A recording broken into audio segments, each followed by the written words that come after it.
Ako si Tricia Serrado ng RP Gen 3 as cashier. Isang buwan na po. Ang rating ko sa sarili in terms of discipline 2 dahil ginagawa ko naman yung trabaho ko ng tama, di lang maiwasan ng mali. Process familiarity 2 dahil hindi naman lahat ng process pare-parehas. Product knowledge 2 dahil iba-iba yung product natin at halos iba-iba din yung mga services na ginagamit dito. Job function 2 dahil panibagong trabaho na naman kaya medyo nangangapa pa.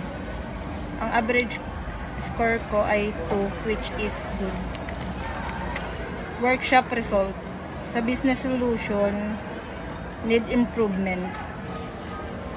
Sales ranking last month 4 dahil madalas kung hindi nag-encode, nag-hit press ako. 1 month na ako rito kaya dapat ay may alam na ako. Napansin ko madalas kami kulang sa communication. Para sana mas nasabi namin in case na may maiwan kami na trabaho. Mahina pa ako sa pagbibenta ng mga full sublimation at seal screen. Ang housekeeping rating sa akin ay 2. Ang gusto ko i-improve rito ay panatiling malinis pa ang area.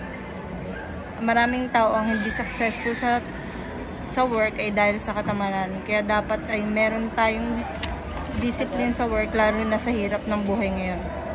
Para ma-achieve ang consistent teamwork, maaasahan ng grupo sa akin ay ang pagiging hardworking ko. Gusto ko pa sana matuto ng graphics kaso sa ngayon mas nagpo-focus ako sa work na naka-assign sa akin. For employees 4 months and below, makakaasa kayo na mas pagbubutihan ko pa sa trabaho. Average score ko ay 2 which is good. Check as applicable. Disiplinado, problem solver, focus sa trabaho, good service provider, masaya kasama, maayos sa workplace, matyaga at masipag. Ang mga na-audit sa akin ay 4 reports, no DSR checklist, giveaways monitoring not updated, lacking 2 uniforms.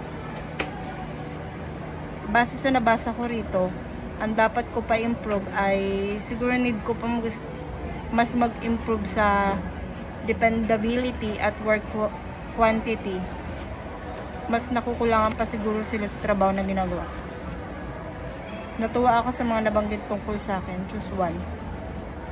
Gusto ko pa umasenso sa trabaho ko.